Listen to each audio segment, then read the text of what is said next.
We are calling on FIFA to suspend the Iranian Football Federation because it operates under the direct influence of the Islamic Revolutionary Guards Corps, IRGC, in violation of FIFA rules.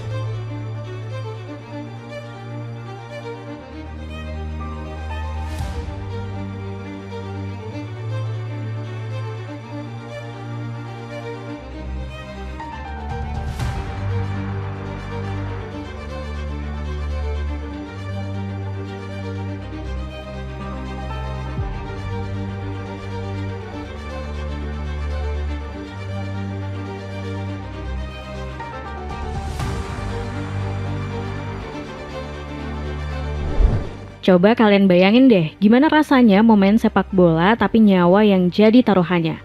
Situasi ini dialami timnas Iran di Piala Dunia 2026. Ini sih datang bukan buat tanding, melainkan untuk bertahan hidup. Gimana enggak, berbagai cobaan udah dirasain tim berjuluk Tim Meli ini. Upaya buat jaga langkah mereka juga enggak tanggung-tanggung. Mulai dari visa yang ditolak, dibolehin datang cuma pas hari pertandingan, sampai diteror pakai mayat di dekat camp latihan. Duh, nggak kebayang gimana nggak tenangnya Mehdi Taremi CS ngadepin situasi ini semua. Beruntung mereka masih banyak dapat dukungan penuh dari seluruh dunia. Nah, untuk tahu betapa besar skala konflik ini, kita harus menilik dulu rentetan penderitaan yang harus dilewati para penggawa Iran sebelum mereka sempat menginjakan kaki di lapangan. Tonton terus videonya. Perjuangan berat timnas Iran di Piala Dunia 2026. Kita mulai dari upaya pertama yang dilakukan Amerika Serikat buat teror psikologis timnas Iran dengan aturan yang tak masuk akal. Ini salah satunya dengan menolak total 15 visa staf penting. Aduh, memang kisruh tentang ketatnya peraturan visa nggak masuk akal Presiden Donald Trump ini udah banyak dikecam dan banyak yang terdampak. Namun Iran bisa dibilang jadi korban yang paling dirugikan karena kebijakan nyeleneh ini. Bayangin, dari puluhan berkas yang diajukan, otoritas AS menolak 15 visa anggota Federasi Sepak Bola Iran dan ditolak untuk masuk ke wilayah AS. Alasannya juga nggak masuk akal, mereka ngomong secara resmi kalau mereka tidak akan membiarkan tim Iran menyalahgunakan sistem ini untuk menyelundupkan teroris ke AS dengan dalih palsu. Padahal, kedatangan Mehdi Taremi DKK udah jelas cuma untuk main sepak bola. Terkait hal ini, Mahdi Muhammad Nabi selaku pengawas tim sekaligus satu dari 15 nama yang visanya ditolak, menyampaikan kekecewaannya terhadap Gianni Infantino. Presiden FIFA tersebut pernah berjanji soal upaya pembebasan visa di AS, meski sempat ngaku nggak bisa berbuat banyak atas kebijakan imigrasi suatu negara. Kami selalu berusaha mencari solusi, namun kami juga harus menghormati fakta kami bukan penguasa dunia yang bisa mengatur pemerintah, polisi, atau pihak berwenang lainnya. Kami adalah organisasi olahraga dan berusaha melakukan yang terbaik dengan kemampuan yang kami miliki, kata Infantino. Dilansir dari Reuters, Nabi menagih janji manis yang pernah dilontarkan sang presiden tersebut. Kami berharap Bapak Infantino benar-benar akan melaksanakan kata-kata dan janji yang telah beliau sampaikan kepada tim nasional Iran, kata Nabi. Peraturan dan protokol FIFA harus dipatuhi dengan benar oleh federasi anggota maupun tuan rumah, tambahnya. Nabi juga merespon logis tuduhan yang dilayangkan otoritas AS soal penyelundupan teroris dengan menegaskan ia dan tim tidak ingin terlibat dengan situasi politik apapun. Sangat disayangkan bahwa politik sekali lagi mencampuri urusan olahraga. Tetapi fokus kami saat ini adalah mempersiapkan tim sebaik mungkin untuk pertandingan pembuka kami. Kami di sini untuk membicarakan olahraga. Kami tidak datang untuk terlibat dalam kegiatan politik apapun, tegasnya. Kabar terbaru menyebut kalau 4 dari 15 visa berhasil menang banding, namun 11 rombongan lainnya tetap nggak diizinin pergi bertanding. Polemik imigrasi ini berimbas langsung pada persiapan tim. Amerika benar-benar ngelarang Iran buat menginjakan kaki di negeri Paman Sam tersebut. Jadinya skuad asuhan Amir Galnay ini pindah latihan ke Tijuana, Meksiko. Para pemain pun baru dapat izin masuk wilayah Los Angeles 10 hari sebelum laga perdana kontra Selandia Baru. Pas pindah ke Meksiko pun Iran belum tenang sepenuhnya. Mereka justru dapat tekanan mental yang jauh lebih ngeri. Secara mengejutkan ditemukan sesosok mayat membusuk di dalam mobil yang terparkir di dekat Stadion Caliente Tijuana yang masih satu komplek dengan kamp latihan Iran. Temuan ini memicu kepanikan dan tanda tanya besar. Ini cuma ulah kriminalitas lokal atau sebuah pesan ancaman yang sengaja dikirimkan guna meruntuhkan mental para pemain Iran. Yang pasti situasi ini cukup mengganggu persiapan Iran jelang laga perdananya. Nah, karena peristiwa ini juga, markas latihan Iran makin dijaga ketat oleh ratusan personil tentara bersenjata loh. Ini sih main bola rasa tempur banget ya. Namanya World Cup atau War Cup sih kalau gini guys. Setelah dirasa belum cukup menjatuhkan mental pemain lewat jalur birokrasi dan teror psikologis, pemerintah AS kini menyasarkan senjatanya ke tribun penonton. Ya, supporter Iran bakal dipersulit buat mendukung tim kebanggaannya di dalam stadion. Secara sepihak, pihak AS resmi mencabut alokasi 8% tiket pertandingan fase grup yang seharusnya menjadi hak pendukung Iran. AS menggunakan statusnya sebagai tuan rumah bersama sebagai senjata politik untuk menekan Iran, kata Menteri Olahraga dalam sebuah pernyataan kepada media pemerintah. Menolak hak para penggemar kami untuk mendukung tim mereka di stadion adalah tindakan yang tidak manusiawi dan bertentangan dengan semua prinsip sportivitas internasional. Timnas Iran sendiri membalas berbagai tekanan tersebut dengan cara yang elegan. Alih-alih menunjukkan amarah yang meledak-ledak, perwakilan Asia ini justru tampar AS lewat simbol-simbol dukungan. Sejak mendarat di Meksiko, skuad yang dipimpin Ali Reza Jahanbakhsh ini tampak mengenakan setelan jas hitam necis lengkap dengan pin emas bertuliskan #168 di bagian dada. Angka ini digaungkan ke publik dunia guna merujuk pada jumlah korban serangan militer di Minab, Iran, yang mayoritas korban tewasnya adalah anak-anak. Selain itu, Iran juga berupaya mengajukan izin khusus untuk mengenakan ban lengan hitam di laga penutup grup G kontra Mesir. Rencana ini diungkapkan melalui akun X resmi Kedutaan Besar Iran untuk Indonesia beberapa hari lalu. Pihak kedutaan menyebut pertandingan itu bertepatan dengan Hari Asyura, yang diyakini adalah hari untuk mengenang pengorbanan, keteguhan, serta perjuangan menegakkan kebenaran. Harapan Iran adalah untuk menunjukkan penghormatan terhadap nilai-nilai luhur Asyura di panggung terbesar sepak bola dunia. Nah, dengan kondisi seperti ini, peluang Iran untuk lolos fase grup mungkin terbilang sulit. Psikis dan fisik sudah diforsir duluan sebelum laga dimulai. Belum lagi jadwal berat jadi rintangan selanjutnya yang siap menyandung skuad Amer Gelenoy. Kalau menilik peta persaingan grup G, lawan-lawan mereka seperti Selandia Baru, Belgia, dan Mesir punya persiapan yang jauh lebih matang dibanding mereka.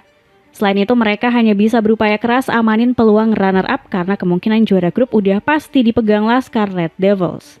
Makanya laga kontra Selandia Baru dan Mesir bakal jadi ajang pembuktian sampai mana mental Iran bakalan kuat menghadapi tekanan yang ada. Jaket tebal kualitas premium ini harganya cuma 20 ribuan. Cek link di bawah ini. Satu dunia mendukung Iran. Semua kecaman dan perlakuan gak adil yang diterima Iran di Amerika Serikat gak direspon mentah-mentah sama publik dunia. Alih-alih bikin Iran dipojokin sendirian, penindasan ini justru memicu gelombang solidaritas global. Dan tebak siapa yang paling depan pasang badan?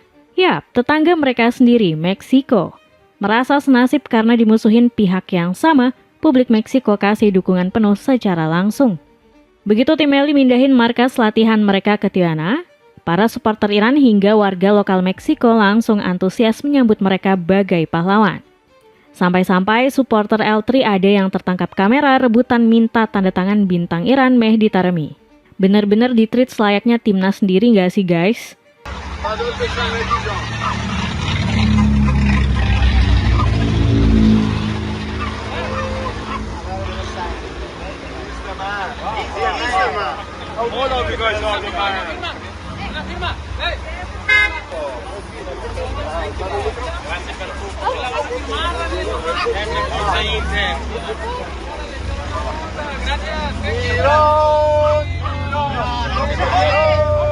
Yel-yel Famos Iran juga terdengar memenuhi komplek luar hotel tempat para pemain menginap. Wah, luar biasa animonya ya guys. Makin cemberut aja deh itu Bapak Trump ngelihat Iran dapat dukungan segini banyaknya. Jose Leiva selaku warlock dan penjual pizza di daerah sekitar mengaku momen ini sebagai tanda bahwa kota Tijuana bukan hanya sekedar kota transit logistik, melainkan berhasil menjelma jadi simbol kehangatan dan persatuan. Ia juga mengkritisi terkait situasi politik yang menjerat timnas Iran. Ia berpendapat seharusnya Meksiko yang jadi satu-satunya tuan rumah di gelaran Piala Dunia edisi kali ini. Saya malu dengan apa yang dilakukan oleh Amerika Serikat, ujarnya setelah menyambut tim Iran dengan sorak-sorai ceria. Saya merasa kasihan pada mereka, kata Leiva. Menurut pandangan saya, politik tidak seharusnya dicampur adukan dengan olahraga. Itu salah, mereka memperlakukan semua orang seperti teroris, kata Leiva. Piala Dunia seharusnya diadakan di Meksiko saja, ujarnya. Merujuk pada kegilaan dan gairah warga Meksiko terhadap sepak bola. Kami adalah tuan rumah terbaik, tutup pria berusia 28 tahun itu. Respon hangat penyambutan timnas Iran gak cuma ditunjukkan masyarakat Meksiko. Sang Presiden Claudia Sheinbaum juga mengaku gak keberatan sama sekali buat menampung dan menjadi markas Coach Amir dan tim. Kami tidak punya alasan untuk menolak kemungkinan mereka tinggal di Meksiko, kata Sheinbaum dalam konferensi pers hariannya. Presiden berusia 63 tahun itu juga mengungkapkan bahwa perwakilan FIFA menghubunginya setelah pihak AS menyatakan tidak ingin skuad Iran menginap atau tinggal lama di wilayahnya. Sheinbaum juga bakal menjamin segala urusan operasional, keamanan, serta logistik agar timnas Iran dapat bolak-balik melintasi perbatasan dengan aman saat hari pertandingan tiba. Dukungan dari publik Meksiko nggak berhenti sampai di situ. Kapten Jahan Bucks punya cerita menarik soal bentuk dukungan yang didapat di situasi yang nggak diduga. Penyerang sayap veteran itu mengaku pernah jadi korban perampokan oleh pihak bersenjata yang disinyalir merupakan kartel narkoba Meksiko. Sontak panik akan situasi itu, sang kapten awalnya ingin mengaku sebagai orang Belanda. Namun karena takut makin apes, ia tetap menyebut sebagai orang Iran. Sontak respon mereka jadi lebih kalem dan gak lama membebaskan Jahan Bucks dari situasi tersebut tanpa luka sedikit pun. Setelah mereka mengetahui kami berasal dari Iran, sikap mereka berubah, kata Jahan Bucks. Netizen luar ada yang sampai heran dengan kejadian itu. Ada yang ngomong kalau mereka aja gak peduli sama masyarakat Meksiko itu sendiri. Tapi kok bisa jatuh hati sama timnas Iran? Rekan setim Ragnar Oratmangun di FC Dender itu juga mengaku pernah dikirimkan pesan semangat dari sebuah kartel di Meksiko. Kalimat itu berisi pesan, kami mencintai Iran dan kalian berada di bawah perlindungan kami. Kalau dia kayak gini, masa iya Amerika masih berani nyentuh skuad Iran? Bisa-bisa berabe nanti dibuat para fans kartelnya itu. Nah, buat persiapan jelang pertandingan, timnas Iran juga punya permintaan ketat buat panpel di stadion. Mereka sama sekali nggak mau ada bendera yang tidak resmi dan slogan anti-timnas selama pertandingan berlangsung. Nggak tanggung-tanggung, anak asuh Coach Amir juga bakal memberhentikan laga saat itu juga kalau mereka menemukan adanya benda-benda tersebut. Kami telah memberitahu FIFA bahwa jika ada bendera tidak resmi yang dibawa ke stadion atau slogan yang ditujukan kepada tim nasional diteriakan di stadion tempat Iran bermain di Piala Dunia, manajer tim tentu akan bertanggung jawab untuk menghentikan pertandingan. Ucap Menpora Iran, Dunya Mali. Masa iya sih soal ini aja Amerika bakal kecolongan? Kalau iya, makin anjlok aja deh itu kredibilitasnya jadi tuan rumah Piala Dunia. Paket celana murah beli 3, cuma 100 ribuan, bisa dipakai cowok dan cewek. Cek linknya di bawah ini. Gimana guys, pendapat kamu soal situasi yang dialami Iran di Piala Dunia 2026 ini? Prediksimu, mampu nggak mereka lolos ke fase gugur dan bungkam segala kritik yang ada? Sampaikan di kolom komentar ya.